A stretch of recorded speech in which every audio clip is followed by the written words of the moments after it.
नमस्कार and welcome to study close my dear friends. मैं हूं Prashant Mamani. I hope you are doing good. आज हम बात करने वाले हैं कि इंडिया और फ्रांस के बीच में जो रिलेशन है ये अच्छे तो हैं ही, लेकिन नई ऊंचाइयों को छू रहे हैं। इसी के साथ इंडिया और रशिया के जो रिलेशंस हैं वो भी काफी इंपॉर्टेंट हैं और वो भी उतने ही स्ट्रांग है। रही बात इंडिया और यूएसए के रिलेशंस के बीच में, तो दोस्तों यहां पर आपको कुछ अप्स एंड डाउन्स जो है वो देखने को मिलते रहते हैं। रही बात अप्स एंड डाउन्स की, तो चलिए इंडिया और यूएसए के बीच में पिछले कुछ समय से क्या क्या चीजें चल रही हैं उनको देख लेते हैं। आपको पता होगा कि अभी 2024 का जो रिपब्लिक डे सेलिब्रेशन है, तो उसमें फ्रांस के प्रेसिडेंट इमैनुअल मैक्रोन साहब जो हैं वो हमारे चीफ गेस्ट बन चुके हैं। Right, he is going to be here. लेकिन अगर आपको यह लगता है कि एक बहुत ही रूटीन चीज है, तो इट्स नॉट लाइक दैट। देखिए, सबसे पहले तो भारत ने जो बाइडेन साहब को इनविटेशन भेजा था, राइट, पीएमओ ने जब ये इनविटेशन भेजा तो व्हाइट हाउस की तरफ से एक रिप्लाई ये आया है कि 2024 की जो आपकी परेड है रिपब्लिक डे की, इसको प्रेसिडेंट बाइडेन साहब जो है वो अटेंड नहीं कर पाएंगे। उसके पीछे एक बहुत बड़ा रीजन जो है वो ये भी है कि जो उनकी पार्टी है डेमोक्रेट्स, तो एज यू नो कि यूएसए में प्रेसिडेंशियल इलेक्शंस जो हैं वो अब 2024 में होने वाले हैं।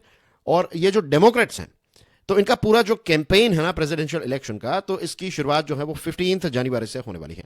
तो ऑफ कोर्स यूएसए को अपने जो प्रेसिडेंट, खास करके डेमोक्रेट्स की बात करें तो उनको अपना जो प्रेसिडेंशियल कैंडिडेट है तो वो तो वहां पर उस दिन पर उपस्थित चाहिए ही चाहिए, तो वो यहां पर इस तारीख पर नहीं आ सकते।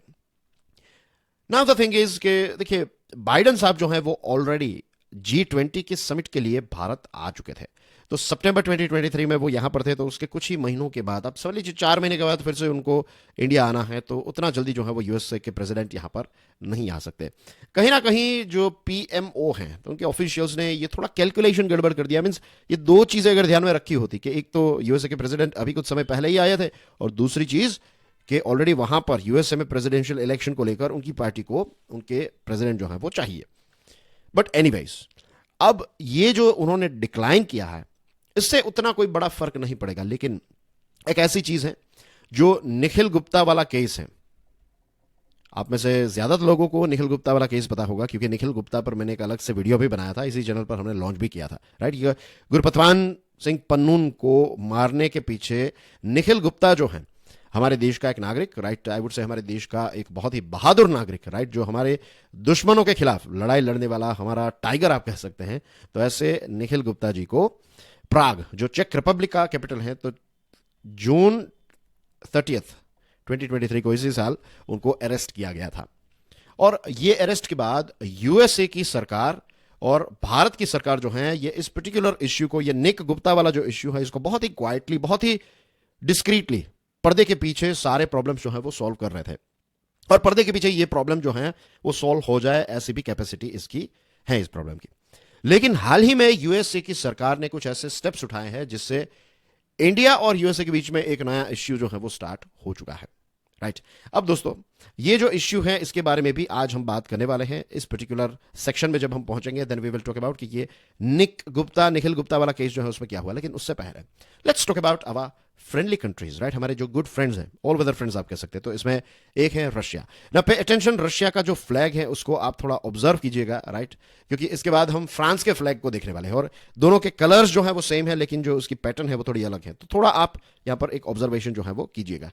नाउ फरवरी 2022 को क्या हुआ, रशिया ने यूक्रेन पर हमला बोल दिया, राइट।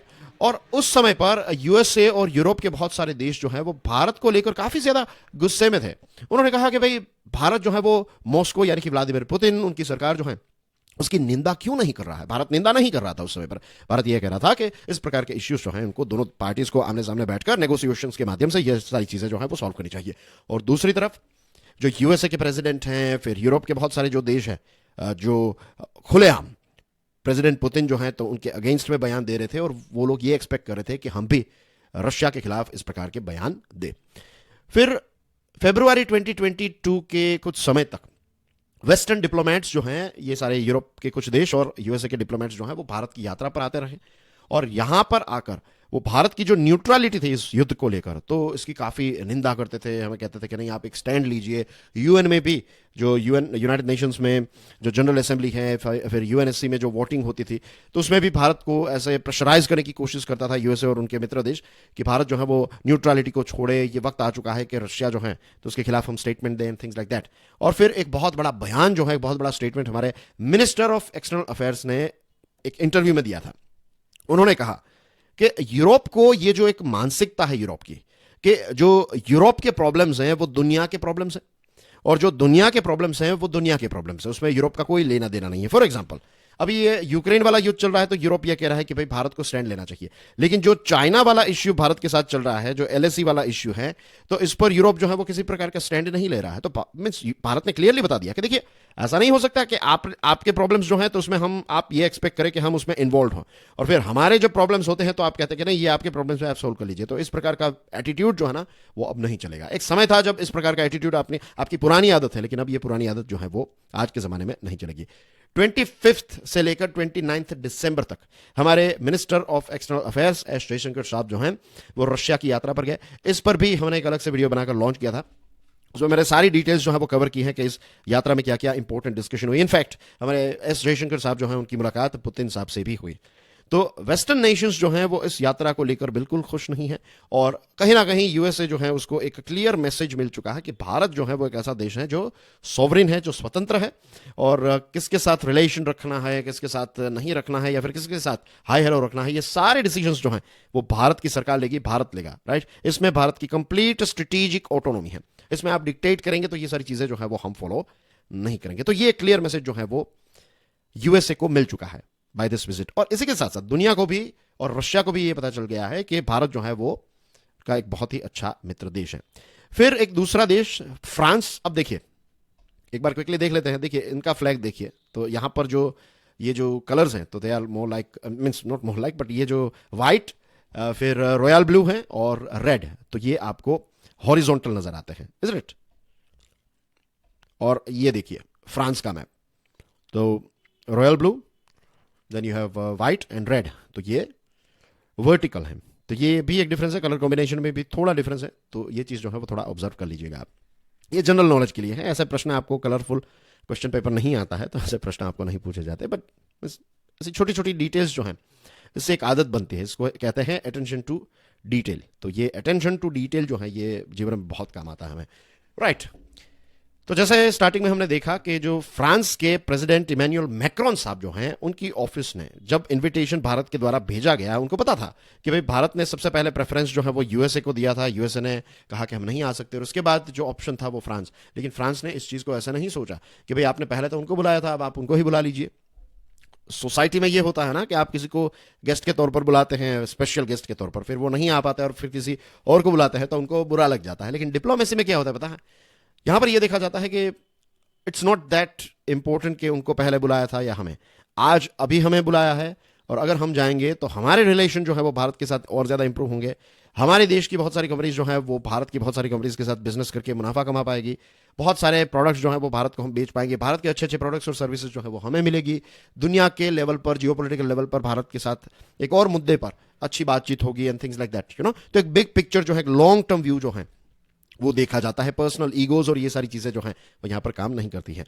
तो फ्रांस ने ये इनविटेशन जो है रिपब्लिक डे का, इसको तुरंत ही एक्सेप्ट कर लिया, और ये इस बात का इशारा है कि अगर हम एक कदम फ्रांस की तरफ चलते हैं तो फ्रांस जो है वो हमारी तरफ 2 कदम चलने के लिए तैयार है। तो यूरोप में एक बहुत ही इंपॉर्टेंट अगर कोई देश है, भारत का मित्र देश यूरोप में, तो दैट इज फ्रांस। दूसरी चीज जो है वो ये है कि फ्रांस को इनवाइट करके, और फ्रांस ने जो इनविटेशन एक्सेप्ट किया है, ये जो रिलेशनशिप जो है इसको जो फ्रांस ने रिस्पेक्ट दिया है, उससे एक चीज और साबित हो जाती है कि भारत जो है ना, इसके पास एंग्लोस्फीयर के बाहर भी ऑप्शंस अवेलेबल हैं। एंग्लोस्फीयर यानी कि अंग्रेजी बोलने वाले 5 ऐसे देश। कौन कौन से देश हैं ये?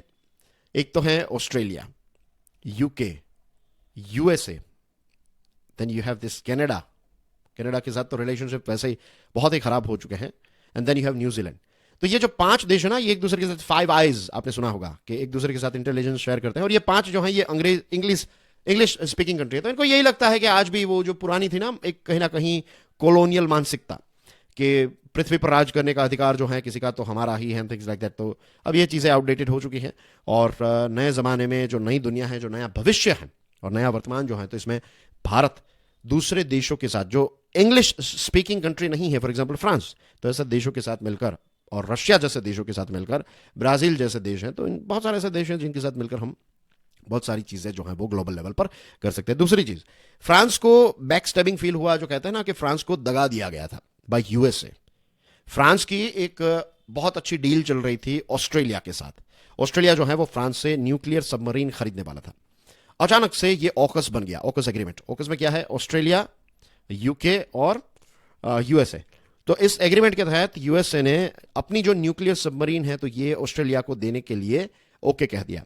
तो ये तीनों देशों ने मिलकर ये चीज कर ली। And this is an indication of ये जो मैंने आपको बताया ना, एंग्लोस्फीयर वाली मानसिकता, ये इंग्लिश स्पीकिंग कंट्री की जो एक कॉलोनियल मानसिकता है, तो इससे फ्रांस को बहुत ज्यादा झटका लगा कि हमारे साथ इतने लंबे समय से डिस्कशन चल रही थी, सारी प्रोसेस चल रही थी और अचानक आपने हमें बताया भी नहीं, इन्फॉर्म भी नहीं किया और सीधा न्यूज में ये आया कि भाई ऑस्ट्रेलिया, यूएसए और यूके के बीच में ये ऑकस एग्रीमेंट जो है वो हो चुका है।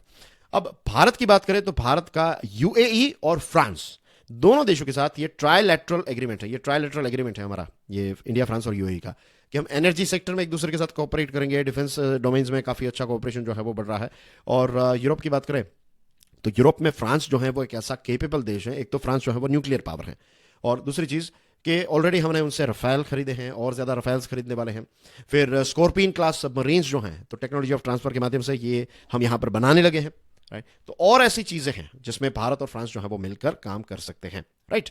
अब दोस्तों ये हो गई फ्रांस की बात, रशिया की बात होगी। अब हम बात करते हैं जो यूएसए का एक इश्यू स्टार्ट हुआ है भारत के साथ। It is because of this Khalistani issue. ये जो गुरपतवान सिंह पन्नून है जो न्यूयॉर्क में रहता है, अब उसको एसासिनेट करना या फिर उसको न्यूट्रलाइज करना जो है, एसासिनेट चलो टेक्निकली भारत ऐसा कभी नहीं करेगा, राइट, ऑफिशियली भारत नहीं करेगा, लेकिन गुरपतवान जो है इसको तो कंट्रोल में लाने की जरूरत है ही।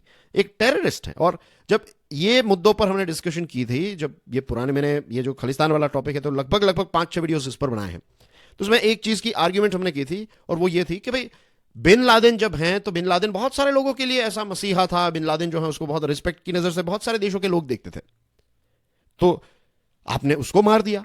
तो जब आपका दुश्मन होता है तो वो पूरी दुनिया का दुश्मन है, और भारत का दुश्मन होता है तो फिर आप कहते हैं कि भाई हमें एविडेंस दीजिए, ये दीजिए, वो दीजिए। वो खुलेआम धमकी दे रहा है कि मैं भारत की पार्लियामेंट को उड़ा दूंगा, मैं एयर इंडिया पर अटैक करूंगा, भारत के लोगों पर अटैक किया जा रहा है, हमारे ऑफिशियल्स पर अटैक किया जा रहा है। ये सारी चीजें चल रही हैं, भारत को तोड़ने की बातें चल रही है और आप कह रहे हैं कि एविडेंस दीजिए, राइट। तो यूएसए जो है ना वो लंबे समय से ये कैरेट और स्टिक स्ट्रेटेजी अप्लाई करता है। कैरेट यानी कि आप क्या करते हैं कि पहले जो है ना आप बड़ी बड़ी चीज़ें प्रोवाइड करते हैं, अगर पैसे देने से या फिर कुछ ऐसी चीज़ें प्रोवाइड करने से अगर रिश्ते जो हैं वो इंप्रूव होते हैं तो ये करते हैं, और अगर ज़रूरत पड़े तो आप लाठी भी उठाते हैं। तो अभी तक क्या था कि भारत को बहुत सारे कैरेट्स दिए गए, अब यूएसए जो है वो स्टिक उठाने की कोशिश कर रहा है, क्योंकि एक तो क्लियरली भारत ने अपनी स्ट्रेटेजिक ऑटोनॉमी डिस्प्ले कर दी कि भाई हम तो इंडिपेंडेंट है। दूसरी चीज, जब ग्लोबल साउथ के देशों की बात आती है, जब डेवलपिंग देशों की बात आती है, तो भारत उनके लिए एक स्टैंड लेता है। तो ये चीज जो है वो भी पसंद नहीं आ रही है यूएसए को कि भारत जो है उसकी तो लोकप्रियता दुनिया भर में काफी ज्यादा इंक्रीज हो रही है। 29 नवंबर की बात है जब डिपार्टमेंट ऑफ जस्टिस है यूएसए की, आप समझ लीजिए वहां की लॉ मिनिस्ट्री फॉर एग्जाम्पल, तो डिपार्टमेंट ऑफ जस्टिस ने ये जो निक गुप्ता है उसके खिलाफ एक केस फाइल किया। मैंने बताया ना स्टार्टिंग में आपको कि 30 जून 2023 प्राग जो चेक रिपब्लिक का कैपिटल है, तो वहां पर निक गुप्ता को अरेस्ट किया गया। तब से लेकर आज तक सारी चीजें पर्दे के पीछे चल रही थी, लेकिन 29 नवंबर को यूएसए को ऐसा तो क्या हो गया कि अचानक से उन्होंने ये जो केस है वो ओपनली फाइल कर दिया। अब देखिए 11 दिसंबर 2023 को ये जो केस फाइल किया ना उन्होंने 29 नवंबर को, उसके 12 दिनों के बाद एफबीआई के डायरेक्टर क्रिस्टोफर वेरी जो हैं वो न्यू दिल्ली की यात्रा पर आया, राइट। 11 दिसंबर को वो यहां पर आया, 12 दिसंबर को चले गए। और ये यात्रा भी बहुत इंपॉर्टेंट थी क्योंकि 12 सालों के बाद एफबीआई के डायरेक्टर जो है वो भारत की यात्रा पर आ रहे थे। अब मिस्टर वेरी जो है उनकी मुलाकात हमारे अजित डोवाल साहब, डेप्यूटी एनएसए विक्रम मिश्री, एनआईए के चीफ, सीबीआई के चीफ, इन सारे टॉप ब्रास के साथ उनकी डिस्कशन हुई और भारत ने समझाया कि देखिए ये खालिस्तान वाला इश्यू जो है इट्स ए बिग थिंग, इसको आप कंट्रोल में लाइए, ये हमारे लिए एक बहुत बड़ा थ्रेट है, दिस एंड दैट। सारी चीजें जो हुई वो सारे एविडेंस, सारी डिस्कशन जो है वहां के एफबीआई के चीफ के साथ हमने डिस्कशन की। और जैसे ही वो वापस गए उसी दिन 12 दिसंबर को व्हाइट हाउस ने ये ऐलान किया कि भाई प्रेसिडेंट बाइडन जो हैं वो रिपब्लिक डे को यहां पर भारत में नहीं आ सकते। तो यहां पर भी एक इनडायरेक्ट कनेक्शन जो है वो क्लियरली नजर आता है कि यूएसए जो है वो ये चाहता है कि वो जो करें वो हम, मीन्स वो जो कहें वो हम करें। This is not possible. और प्राइम मिनिस्टर मोदी साहब जो है वैसे फॉरेन की जो मीडिया होती है उनको उतना इंटरव्यू नहीं देते, बहुत ही रेयरली ऐसा आपको देखने को मिलेगा कि फॉरेन की मीडिया को इंटरव्यू देंगे। तो मिड दिसंबर को जो फाइनेंशियल टाइम्स है, बेसिकली यूके का एक बहुत ही फेमस अखबार है, तो इस यूके के न्यूज़पेपर को प्राइम मिनिस्टर साहब ने इंटरव्यू दिया। और जब ये प्रश्न पूछा गया, ये गुरपतवांत वाला, ये खालिस्तान वाला, तो प्राइम मिनिस्टर साहब ने कहा कि देखिए कोई एक टॉपिक जो है उस चीज़ को लेकर आप ऐसा नहीं कह सकते कि भाई दो देशों के बीच में डिप्लोमेटिक रिलेशंस जो हैं उस पर इसकी इंपैक्ट आएगी, क्योंकि दो देशों के बीच में जो रिलेशंस होते हैं वो काफ़ी ज़्यादा वाइड होते हैं, बहुत सारे अलग अलग इसके एरियाज होते हैं, पीपल टू पीपल, हिस्ट्री, फिर युद्ध में एक साथ, फिर मिलिट्री रिलेशंस, फिर ट्रेड, इन्वेस्टमेंट, टेक्नोलॉजिकल रिलेशन, बहुत सारी चीज़ें होती हैं। तो कोई एक टॉपिक की वजह से दोनों देशों के रिलेशंस जो है वो खराब हो जाए तो इसको लिंक करना जो है वो अप्रोप्रिएट नहीं है, ऐसा प्राइम मिनिस्टर साहब ने क्लियरली बता दिया था। तो भारत ने एक स्टैंड जो है वो अपना क्लियरली डिस्प्ले कर दिया है, दिखा दिया है। लेकिन आई एम श्योर कि ये सारी चीज़ें जो है वो यूएसए को उतनी पसंद नहीं आएगी। और जो फाइनेंशियल टाइम्स है वो भी एंग्लोस्पियर विचारधारा वाला ही न्यूज़पेपर है, तो वो ऐसा ही दिखाएगा कि India is more egoistic, India ये वो एक्सेट्रा। बट जो भी हो, ये बात तो क्लियर है कि भारत जो है वो स्ट्रेटेजिक ऑटोनॉमी को फॉलो करता है। हमें जिनके साथ सही लगता है उनके साथ हम रिलेशंस जो हैं इंप्रूव करते हैं, आगे बढ़ाते हैं, लेकिन किसी की दादागिरी और ये सारी चीज़ें जो है वो हमारा देश सहता नहीं है, which is a very good thing and a proud thing to know, isn't it. इसी के साथ दोस्तों we have launched limitless leadership programme, right. ये जो कोर्स है ये स्टडी ग्लोज के मोबाइल ऐप पर अवेलेबल है। फिलहाल इस पर 40% डिस्काउंट चल रहा है। If you want to check out demo videos of limitless leadership, Study Glows का मोबाइल ऐप डाउनलोड कीजिए। इसमें ये लिमिटलेस लीडरशिप के 2 वीडियोस जो हैं they are available for you to watch, तो इनको देखिएगा जरूर एंड उसके बाद इस कोर्स को अवेल जरूर कीजिएगा। And you can get in touch with me via Telegram, Instagram, Facebook and X. And that's everything from my side. This is Prashant Namani. I'm signing off for now. I'll see you soon. Till then, enjoy your studies. God bless you all. Jai Hind.